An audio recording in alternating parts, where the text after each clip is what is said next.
Um país ao sul do Equador passou anos fazendo sua economia rodar em círculos inflacionários, transformando seu imenso território e os mais de 120 milhões de habitantes num verdadeiro laboratório experimental de teses e testes econômicos.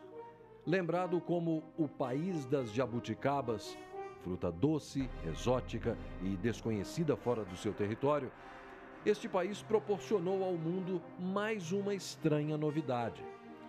20 trilhões e 700 bilhões percentuais de inflação acumulada num período de 15 anos.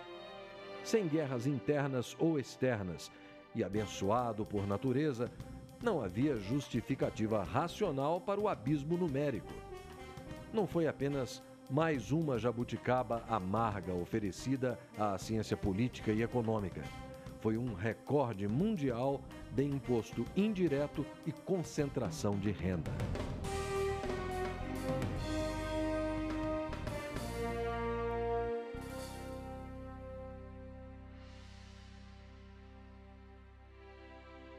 No princípio, era o pau-brasil, depois a cana-de-açúcar, o cacau, o tecido, os escravos.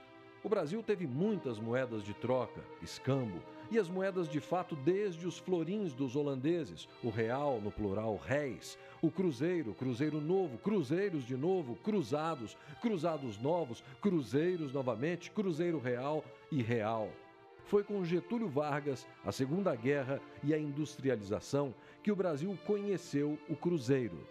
Ele voltaria ao cenário muitas vezes, e é com ele que começaria o trilionário mergulho no abismo da inflação. Tudo começa com efeito lá nos anos 60, quando o governo descobre que pintar pedaços de papel para pagar suas contas é um instrumento de fazer o bem, seja construir cidades como Brasília ou outras coisas. Vem o governo militar e combina duas coisas. Uma é anestesia, ou seja, a capacidade de indexação, correção monetária, mecanismos que permitem que alguns segmentos da sociedade convivam com a inflação de forma pacífica, e repressão, que é o governo militar. Então tá bom, se você, sindicato, não está satisfeito, não há o que fazer. E aí, durante o período militar, houve uma acumulação imensa de tensões, vamos dizer assim, nas finanças públicas e muita inflação reprimida. Vem a democracia em 1985, a inflação brasileira está na faixa dos 100% ao ano. Já não era pequenininha no final do governo militar. No final da administração do presidente Sarney, que foi o primeiro governo democrático que a gente tem em tanto tempo, o último mês do governo Sarney foi de 80% ao mês de inflação. Ou seja, como é que o Brasil vai de 100% ao ano para 80% ao mês no primeiro governo democrático, depois de 20 anos, 30 anos, sei lá quanto tempo de governo militar? Acumulou 20,7 trilhões por cento de inflação de abril de 1980 até 1995, em 15 anos. Isso é uma tragédia distributiva, econômica, de proporções extraordinárias, tá certo? Então, quem viveu esses 15 anos anteriores ao Plano Real, talvez só não tenha sentido tanta dor, porque tínhamos essa dose regular de morfina ou cocaína proporcionada pela correção monetária, que dava certa anestesia. A economia brasileira, na década de 80, passou pela experiência de vários planos de estabilização. Naquela oportunidade, esses planos tentaram tratar um doente com um tipo de medicamento que era errado. Fazendo analogia com o médico, quer dizer, o Brasil estava doente e apresentava uma febre. Obviamente, você teria que verificar quais seriam as origens dessa doença. Em economia, a gente pode dividir os fatores que afetam o fenômeno em dois: o mecanismo de propagação e as origens. O mecanismo de propagação corresponde à febre. As origens do problema na economia brasileira desde a década de 80 é, ainda hoje, a crise fiscal do Estado. Durante muitos anos, o Brasil financiou seus gastos públicos com instrumentos da inflação. Na verdade, os governos utilizaram o espaço dado pela própria inflação para resolver os problemas dos gastos públicos. Os planos de estabilização, como o Plano Cruzado, eles identificaram na origem do problema a febre do paciente. Obviamente deram um antitérmico e, com esse diagnóstico errado, certamente não levou a economia a lugar nenhum. Nós tivemos então uma sucessão de planos de estabilização que foram um completo desastre. Tudo foi estudado criteriosamente e com seriedade. Mas este programa tem que ser um programa do povo brasileiro. Todos estaremos mobilizados nesta luta.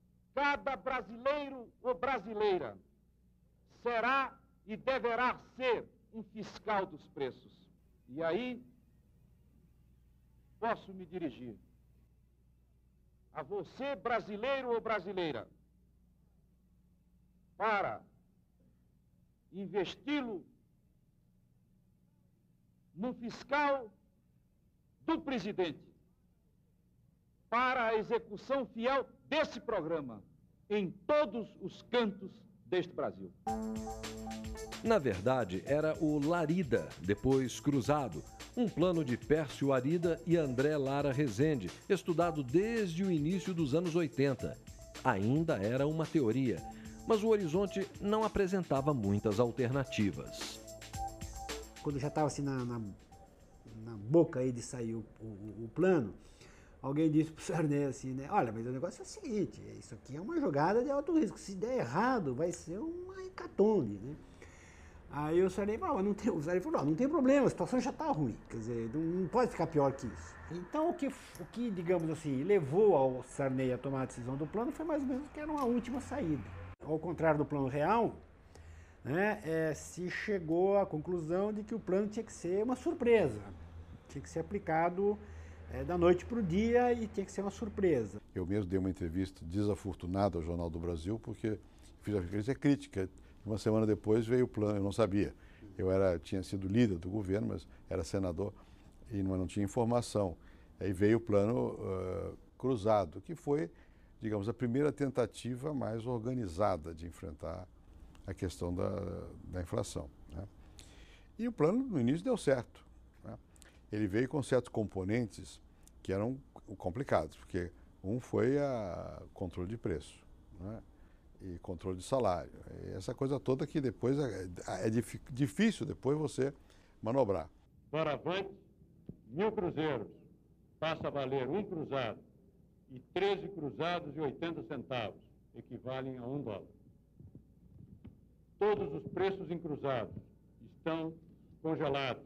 O congelamento se inscreve na mesma lógica de contenção da inércia inflacionária e visa abortar o processo de reajustes contínuos. O Funaro nunca foi economista, né? Ele era um administrador. E ele não entendia muito bem. Para falar a verdade, o Funaro não entendeu e morreu sem entender o plano na sua lógica econômica e tal. O congelamento de preços, que era para ser uma peça acessória, tornou-se a peça principal. Durante dias, ainda na véspera do plano, os economistas discutiam se ia ter ou não ia ter congelamento. E a ideia, até pertinho do plano, era que não deveria ter congelamento.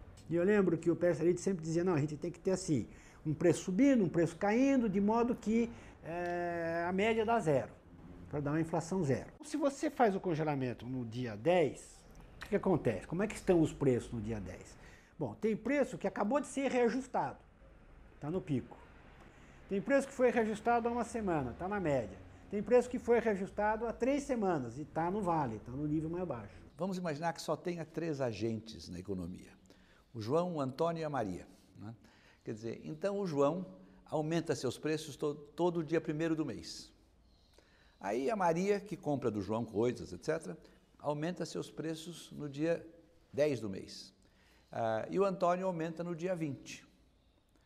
Quando começou isso, não importa quem começou, porque isso, né?